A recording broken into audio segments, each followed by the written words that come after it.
Hello and welcome back to the Push to Pass F1 podcast. Today we're going to be doing a review of the Chinese Grand Prix, which has just finished this past weekend. So Reef, first of all, did you bother waking up for the race at all? I did stay up, and then I promptly fell asleep or turned it off.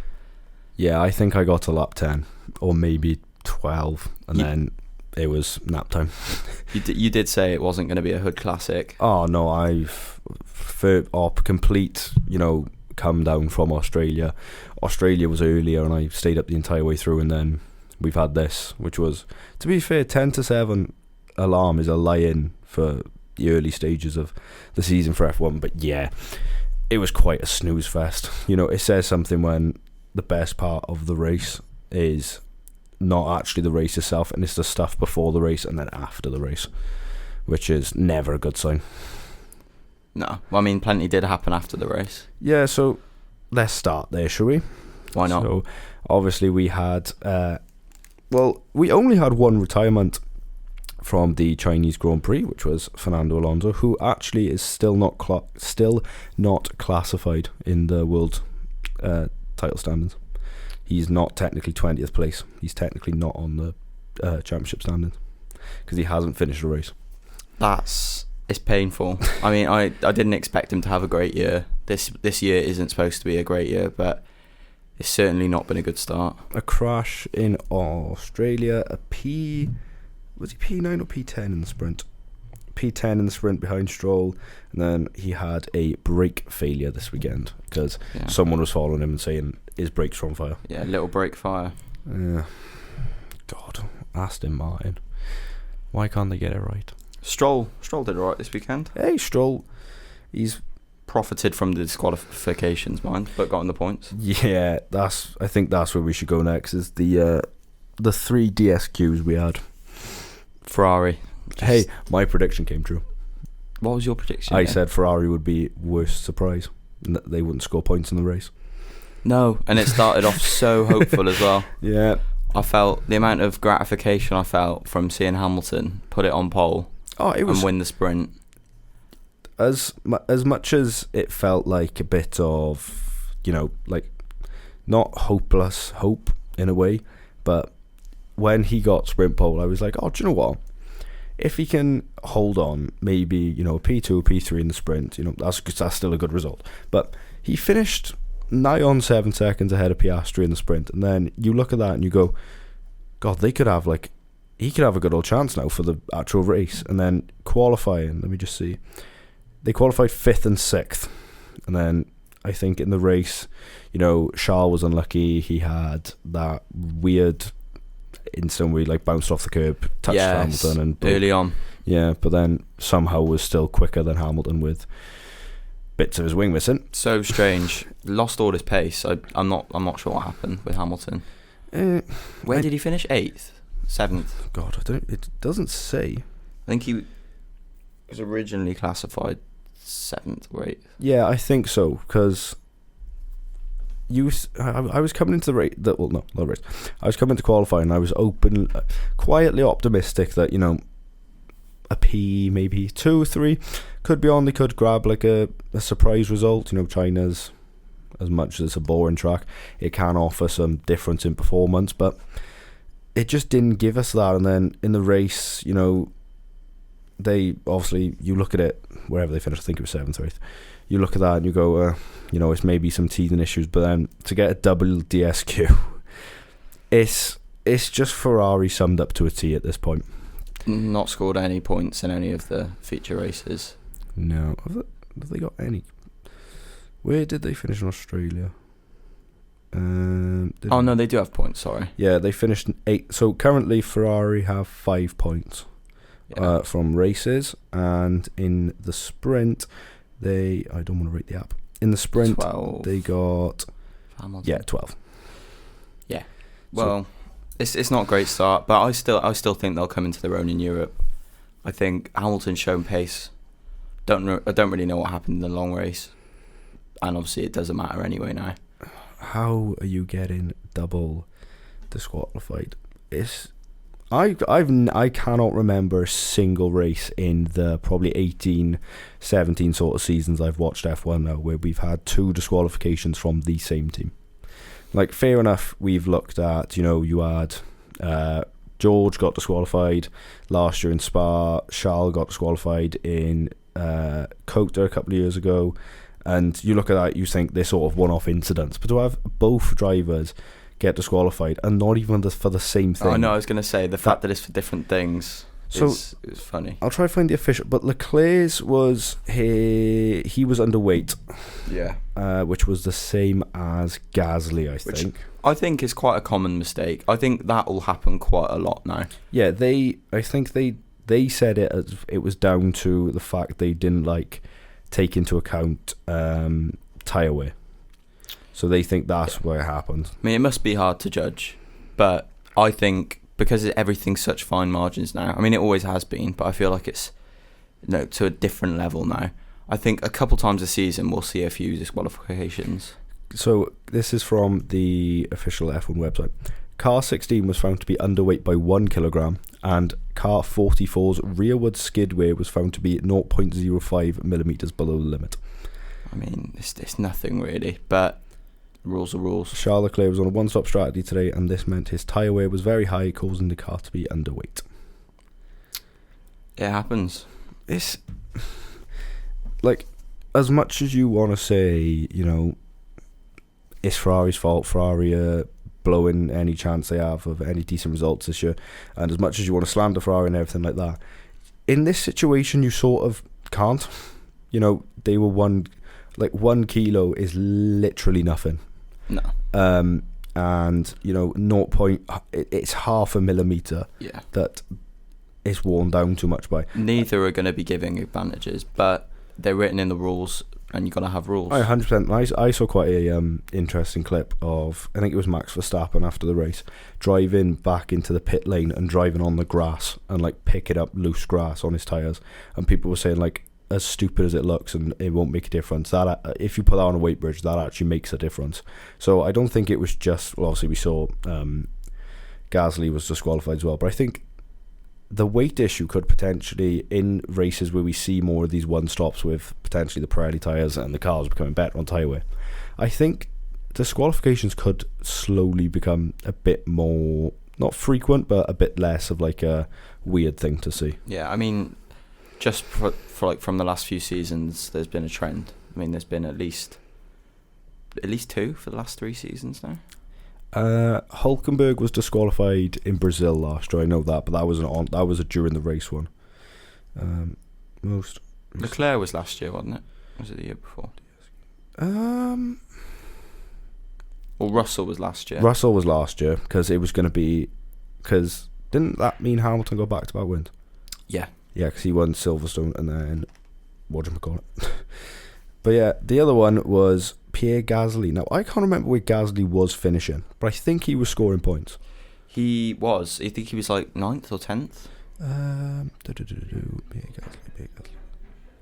Sorry for the background noise. But Leclerc. Oh no, so Gasly finished P11, so it doesn't really make a difference.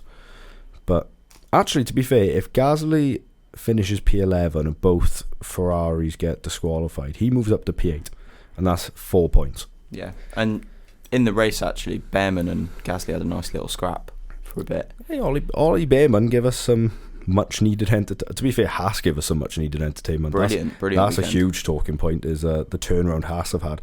They sort of felt like what Hulkenberg and Stroll had in Australia, where they sort of picked up the pieces, but it's a lot different when drivers are getting disqualified, because you don't know that till actually after the race. So, but some of the moves Behrman was put on, and I liked his little chows on the radio. Yeah. That gave me Danny Rick vibes when he used to say "I'll see you later," or he'd point his fingers to drivers and shoot them and stuff like that. It was just weird. Yeah. But I think the other major talking point is surrounding Liam Lawson. Massively, yeah. Some people are now calling him lawful. I've seen Slowson. I've seen all sorts. Everyone loves to come up with mock names, don't they? I've seen Pawson. We had Perez last year. Yeah. It's so bad. No, but I think he's gone. I think he's gone already. I think we will see Tsunoda in the Red Bull in Japan. Yeah, I think so as well. I don't want it to happen. Oh no, look. Don't get me wrong. The second Red Bull seat for as long as it's, to be fair, since 2019 when Danny Rick left for Renault, there's always been sort of issues with that, and the only time we haven't really seen issues with that was potentially in patches in 2021 with Perez, when he was sort of able to just sit at the front and hold off people. But you look at the drivers they've had in, Gasly, Albon, Perez, and now Lawson. None of them have really been able to hit the ground running or get any sort of result. But to fire a driver after 2 races is so harsh. But then also, as a team like Red Bull, you can't be making excuses of saying, look, we can give him more time when he's qualifying P20 and not scoring a point. Statistically, his start to Red Bull has been worse in qualifying than Nikita Mazepin. Yes, but no one knows how bad that Red Bull car is. I think I said it in the last episode. 100%. I think that car is not good, and Max has been saying it all weekend that car's slow. They need to rely on DNFs to finish in the podium spots. I think it's just so unfortunate for Liam, and he's not been given enough time. He's gone to 2 tracks that he's never raced at before in Formula 1. He lost the practice session in Australia, less time. Then he's come to China for a sprint weekend, so there's less practice sessions. He's not been given enough time, I don't think. Where did Lawson finish up? He was last, I think. I know he's last in qualifying, but I don't think he finished last in the race, did he? Or did he? No, he finished 12th. So without the 3 disqualifications, he finishes 15th, and that's below the likes of Hadjar, Sainz, Stroll, Behrman, Albon, and Ocon. Yeah, it's still not where you want to be. It's not a pretty picture. And honestly, by the looks of it, even though Yuki's come out and said otherwise, I do think that V-carb car has pace. Well, even, I think it was the start of this weekend, Max even said, he was like, look, I think Liam would be quicker in the V-carb, because the window in which that Red Bull performs, obviously in Max Verstappen's hand, it has to be so small. And, even a driver, for a driver of Max's calibre to be coming out and saying, look, this car is not quick, the only way we can win a race or get podiums is if everyone else DNFs, that doesn't bode well for a car which is built around Max Verstappen. Because if he's saying, like, look, this car's undrivable, whatever, as a second driver, you're pretty much just going, well, I can't do anything. Yeah, it's been the same for years. I don't know why people expected different, especially for a rookie, but that second Red Bull seat is redundant. It is so not needed. Have you heard the rumours? Of? Helmut Marko was apparently spotted in the Alpine trailer, and apparently there's there's reports that Red Bull are looking at a loan for Franco Colapinto, which would mean Lawson is out of F1 altogether. Is that for Colapinto to go into Colapinto to go to the V-carb, yeah, and then Tsunoda to go up to the Red Bull? I can't see it. I don't know why. But Red Bull were linked with Colapinto last year for V-carb. The only reason I don't see it is because I don't think Doohan's going to last either. Alpine. That was my thoughts. Like last night, I was thinking about it, and I was like, "Oh, do you know what? It does make sense because Alpine can say, look, get Colapinto more time. We can see how good he is, and then maybe like next year we'll offer him the full-time drive. But then also they've got to then go, right, we've got to give Doohan a full season. Yeah, which Flavio Briatore does not want to do. Yes, Jack Doohan has more penalty points than he does World Championship points. He's got 4 now. It's 4-0. It's not great. This year so far has been so tough on the rookies. Oh, 100%. See, Hadjar is redeeming it, but he had an awful weekend to start. Lawson's in the mud. I'm coming for V-carb. How they are 9th in the constructors, I will never know. They easily can be 4th, 5th. Yeah. Like, Williams are in 4th. Haas are in 6th. Aston Martin are in 7th. Sauber are 8th. And Racing Bulls have only got 3 points. Yeah. Like, Yuki has been really good the first 2 rounds. He should never enter a lottery in his life. He is the unluckiest man on this planet. Strategy, why they felt the need to pit him again for a second time in China it's just like everyone can see it's going to be a one-stop race. You know, I understand the tyres might have been dead. You know, the performance might not have been there, and they could have been losing time. But so is everyone else. Everyone else in the same position. So why would you then go, do you know what? Overtaking's been hard this race. Track position is really important. We're going to pull our driver in. Yeah. It's just, it goes beyond me. And Yuki Tsunoda is having one hell of a season. And it's only been 2 races. Yeah. I don't think his fortunes will change, though, if he goes in that Red Bull. No. I think he should hold off. I don't think it's going to work out like that. I think he will end up going. But I'd wait if I was him. If Red Bull do want to get rid of Lawson, they've got to be so careful. He's been passed up by them for, 3 times now? Yeah. Why be the 4th choice?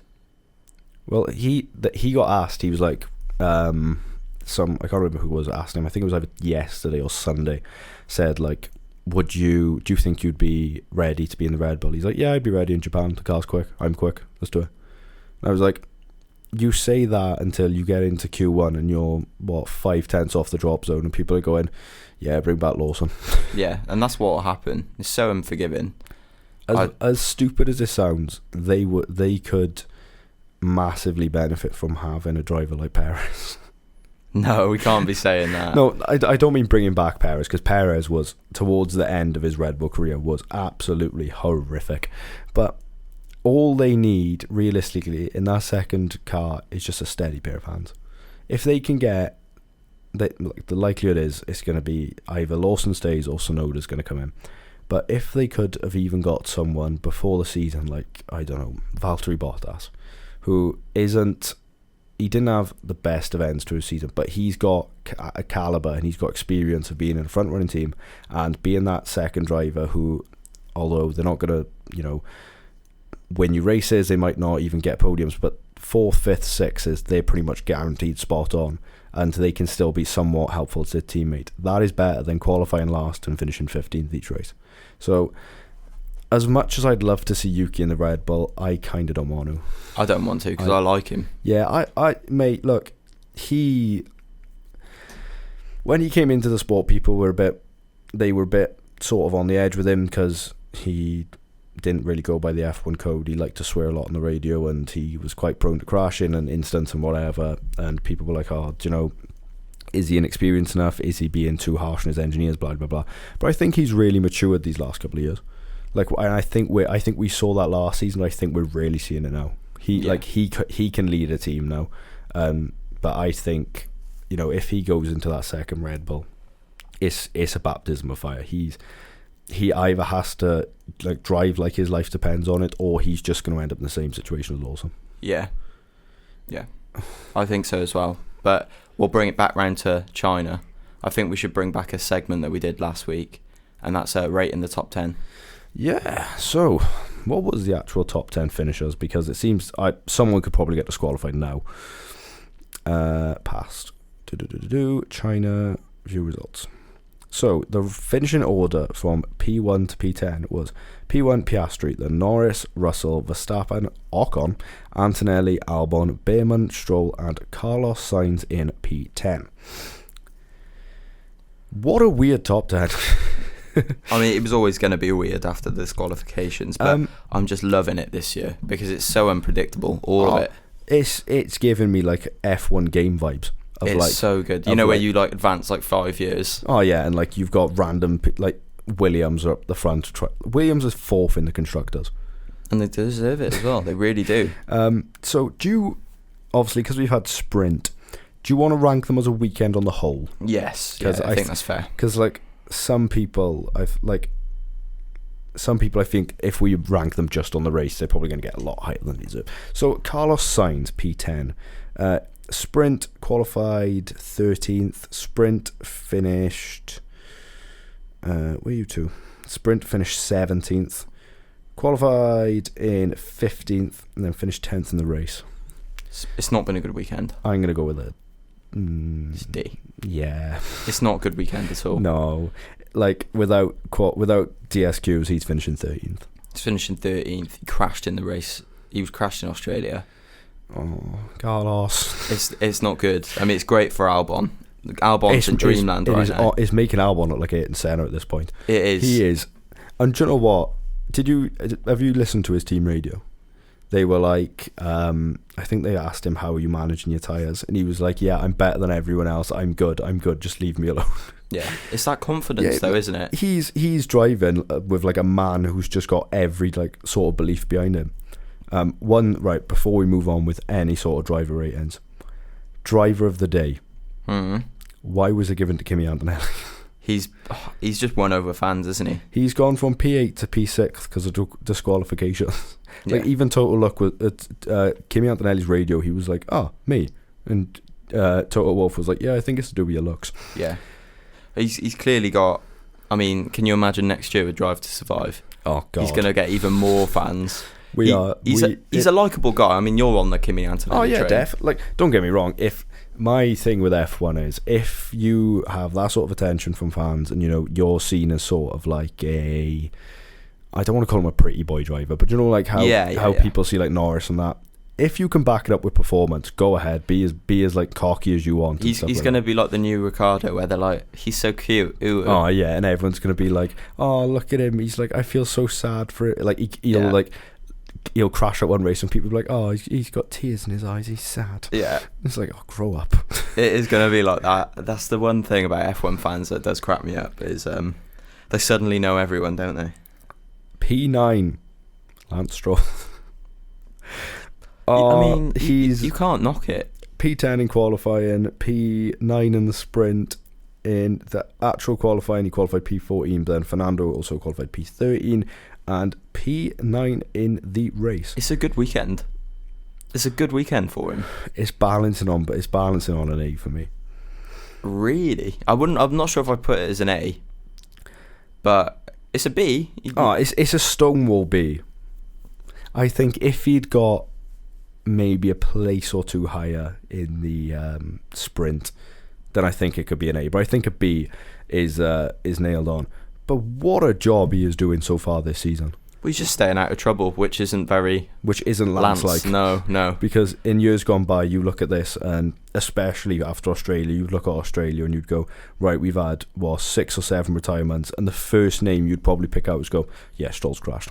Yeah. But then you look at it and you're going, he's kept his, like, don't get me wrong, without DSQs, he's finishing 12th. Yeah, but even for the rest of the weekend, I mean, and you look where Fernando finished. That car's dog.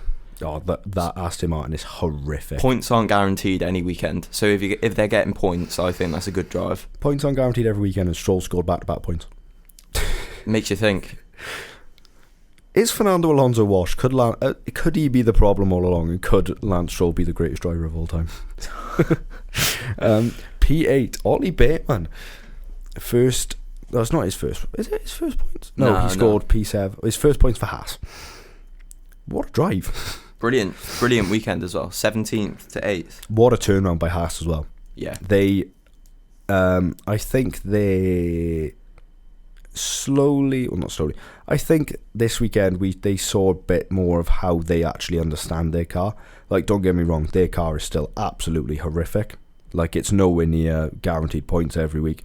But a P12 in sprint qualifying, in the sprint P15, qualified P17, and then finished P8. It's not a bad weekend. It's not. For a Haas. He's done really well there. And like I said earlier, he's having a great battle with Gasly, someone vastly experienced, someone with a quicker car, and he showed him who's boss. He's slowly, like, don't get me wrong, he is very sort of mistake prone, and he might just be a touch of inexperience. Like, it's going to be a rookie thing. Yeah, we're still only 2 races in, so I think people need to give the rookies a bit more time. But some of the performances from the rookies this year have been, like, we're 2 races in, but they have not been 2 easy races. No. And, like, on a sprint weekend to get a result like that, fair play to him. I think these are the most exciting rookies since Russell, Norris, Albon. Yeah, I think since we had that, like, crop come through. Yeah, this is the next crop. Yeah, and, like, to have, we say 6, I'm not counting Liam Lawson as a rookie. Okay, fair enough. Like, he's had 11 races.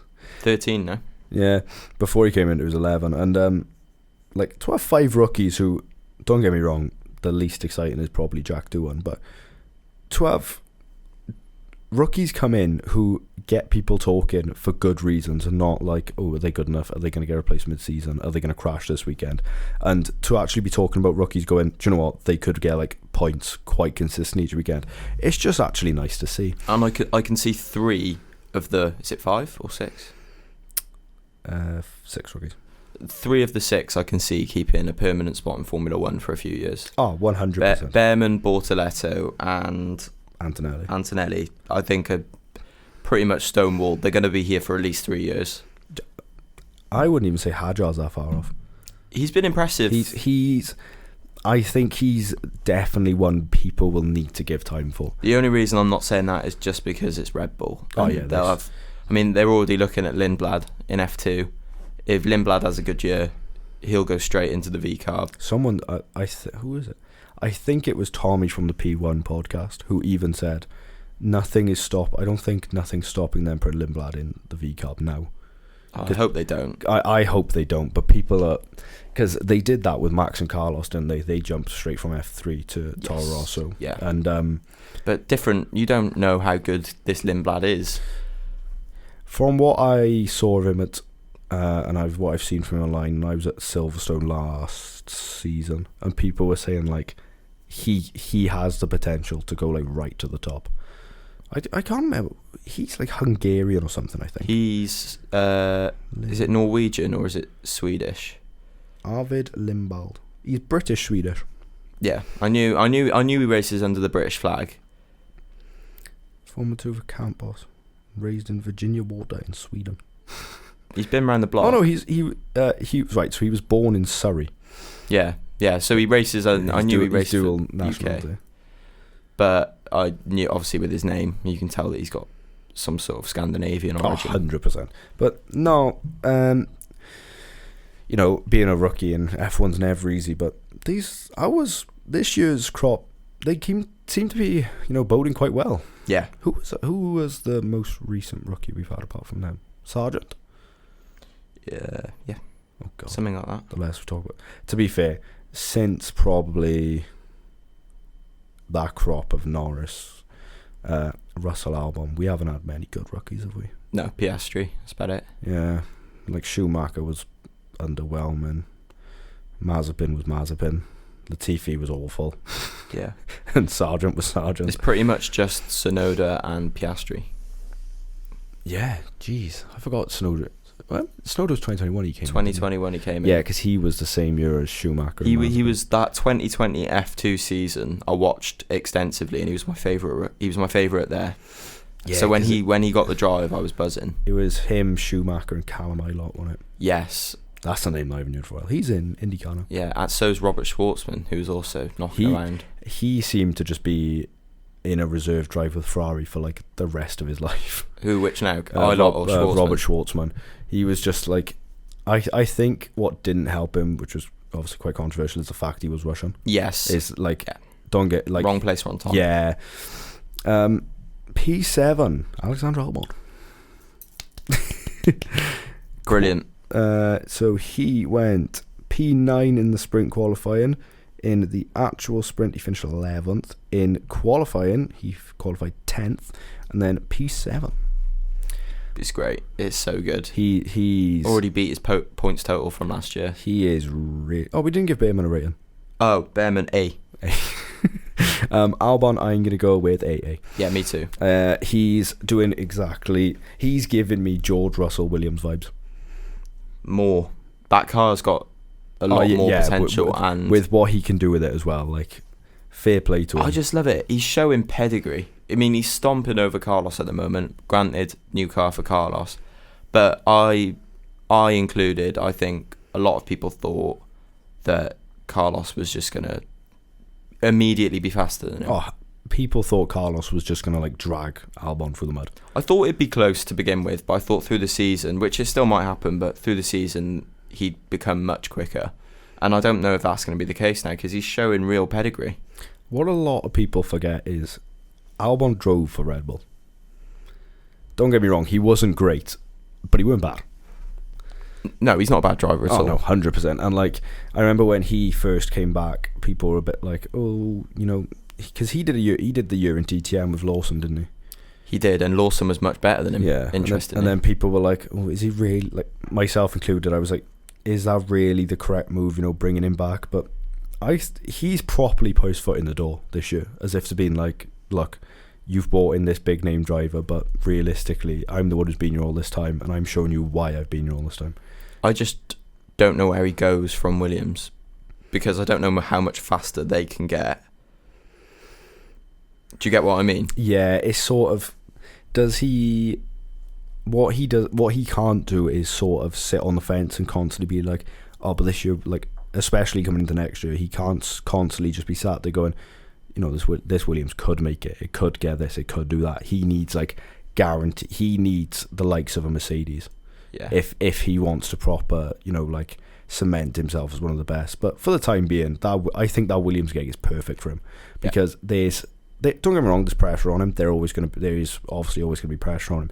But if he was at like a McLaren, or if he was still at that Red Bull, the amount of pressure he'd be on, and we saw that can take its toll on him. But being in the Williams and having that freedom to sort of have a bit more control of the team and have a bit more control of how he performs, he's thriving in it. I bring forward a Audi shout. Oh, that. Oh, I can't wait for next year. I think that would be. I'd be there for it. I would be there for it. To be fair, the way Hülkenberg's season's going, I can't see him sticking around for much longer. No, I mean, I think they brought Hülkenberg in to do a job. Yeah, but don't get me wrong, he did a job in Australia. No, Hülkenberg's a good driver, but there's always a limit. I think Albon could push it a little bit more. I think the difference is with Hülkenberg, he's sort of past his prime. Don't get me wrong, he had a really good year last year and he came up with some really good results, but Albon he's still at the age where he has the ability to grow and get better. I think Hülkenberg is sort of in the... He's 35 or 6 now. Yeah, he's in the same window as like... he's in the same window, not the same level as like an Alonso, where you keep him around because you know what he's guaranteed to do. Yeah. But I just while we're on Albon still, my only worry about him is he a good driver who gets a lot out of bad cars and would struggle in a good car winning? Yeah. Do you get what I mean? Yeah, it's whether he sort of likes that pressure of like, or not really, to be fair, it's whether he doesn't like the pressure of knowing say if he was at the top car and he's going, my car is capable of this and my car should be doing this, so therefore I should be there. Do you know who I liken him to at the moment? He's like a Perez. Yeah. Where Perez, you stick him in a car that's not great. Like the Perez and the Racing Points. Yeah. He can extract as much as he possibly can from that car. But as soon you put him in a good car, and alright, he won a few times for Red Bull. He did well at certain points.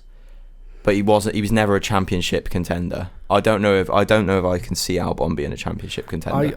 I can see him sort of filling in the same, like we spoke about George Russell last week, being that sort of Rubens Barrichello sort of driver potentially. I can see Albon potentially being that. Yeah. Where he's a solid number 2 driver. He'll pick up race wins and stuff like that.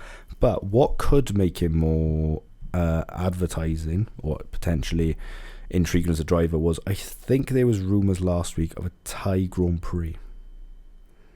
They tried that before. Oh no, that was Vietnam. Sorry. Yeah, so Vietnam was 2020, that got cancelled, didn't it? Yeah, Hanoi. What a track, by the way. Oof, I used to love that one on the game. Oh god, I never get why they didn't go back to it. I don't know either.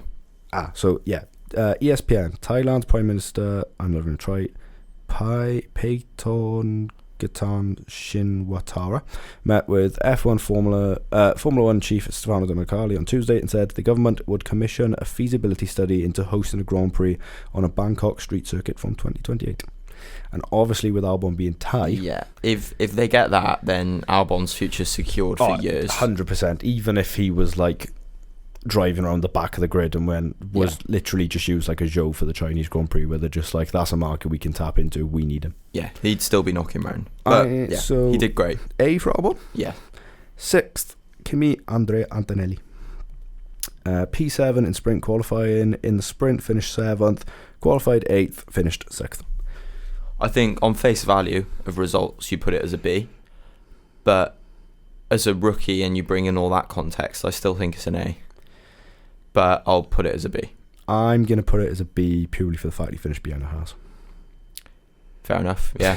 Can't argue with that. Sprint qualifying, to be fair, sprint qualifying, there's no one ahead of him who you wouldn't expect him to be out-qualified by. Don't get me wrong, he was 6/10 off his teammate, but George's having a hell of a season. Sprint, he was only really outperformed by Tsunoda, but then that's only 8/10, and he was better. He finished ahead of Norris. And then in qualifying, the only person who you wouldn't expect to better him was Hadjar. So it's a solid weekend, don't get me wrong, it's a great weekend of learning. But there's just nothing really to write home about. My prediction of him getting a podium was wrong. Absolutely thrown back in my face. But no, I'm happy to give him a B. Yeah, I think B's fair. 5th, Ocon. Esteban Ocon. Fantastic. That has to be an A-star. Sure. Yeah, it is, it is. Even if you went before the 3 DSQs and he got 8th, it's still an A-star. That's huge for their season. Oh, because if you look at where I think it's even bigger I think that's bigger for Haas's future in F1 as a whole, because I really don't see Haas sticking around for much longer. No, neither. But they're 6th in the standings. Yeah. What? And 14 points in your back pocket. If they finished on 14 points, you'd have said, okay, they've done all right. Let me see how many points they got last year. 2024 Constructors Championship. They got 58. Did they? Yeah. Wow. Finished 7th. Yeah, so 14 points last year. Like Williams last year only got 17 points. Yeah. So that's still keeping them. Don't get me wrong. They're close enough to keep them off the bottom, but that's still this case of like hundreds of millions. And if they can pick up more results like this throughout the rest of the year, it's not going to be far off a bad season for them. I think it is just a case of them slowly understanding their car a bit better. Yeah. And what their package actually is, which it doesn't look the best, but if they can grab results like that. Unfortunately, I don't think Haas will ever deliver a car where you think, right, that's a solid package. They finished just with budget issues. I mean, what's the highest they finished? Wasn't it P4? They've had a 5th or 4th. I'm sure they finished P4 in 2017. 2017 Constructors Championship. Oh no, never mind. 2017 they finished 8th. Would it have been 2016 then? 2016. Let me try that. No, they finished 8th 2016 again. they finished 8th. Was it 18 then? I know they did have 1 year. Yeah, they finished 5th in 18. That was the year before Rich Energy, wasn't it? Yes. Ay, caramba. And then 2019 they went straight to 9th. Yeah. So aside from that one season, they've always been lingering at the bottom. They've been mediocre, haven't they? And that's just because of the budget. Yeah. We saw with Rich Energy and Uralkali, they're a team that will sell their soul for money. Yes. And they're not afraid to do that, but I don't see Haas sticking around. Toyota, we will be there. We will be there. Toyota Gazoo Racing. 100%. P4, Max Verstappen. I mean, he warned us. You can't say he didn't warn us. Qualified in the sprint P2, finished the sprint P3, qualified P4, finished 4th. For his standards, it's not a good weekend. For his standards, it's like a C. Yeah, it's not a good weekend, but he did say that car does not have pace at the moment. I think you can still give it a B. Well, yeah, because in context of the season, it's not bad. Both Ferraris didn't score points. If you look at it on face value, it's like a C or a D, because you expect so much from Verstappen, but it's like he was still there or there, like 16 seconds off the lead. That's not a huge amount in terms of like. No, it's not. To be fair, it's not bad. It's not like the gap between him and Ocon was nearly about 33 seconds. That's a huge gap. I think. He's obviously not going to be happy. But that's Verstappen. Verstappen's never happy unless he's like winning everything. But no, I think it's just a solid sort of middle of the road weekend. Yeah, I'll give you that. P3, George Russell. Good weekend again. He's slowly playing his way into like if I just pick up as many P2s as I could and hope like McLaren kill each other every weekend, I could win a world title. It is like that, isn't it? Just think about it now. McLaren, they've got a mistake in them, 100%. George finishing on the podium most races, if they get an upgrade in the middle of the year, extra bit of pace, you never know what can happen. So Lando had a brake issue, didn't he? Yeah. And if that brake issue, if the race had been a lap or two longer, the likelihood is Norris probably would have retired or lost more places. And if that happens, I'm pretty sure George Russell would have been leading the World Championship. Yeah. It's just this season's going to be so good. Oh, fair play to him. He is smart. It's got to be an A. It's a really good drive because at the moment that is as best as he can do because those McLarens are rocket ships. He was 8/10. He was 8/100ths off pole. Yeah, it's impressive. It really is impressive. He's had a doubter in me before, but he's proven me wrong. Well, literally last weekend we were talking about like George Russell is this driver who you sort of you want him to do well in the future, but you don't know if he is.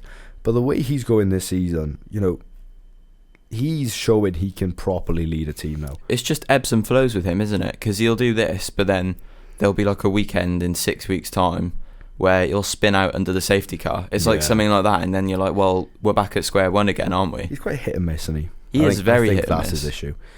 P2, Lando Norris.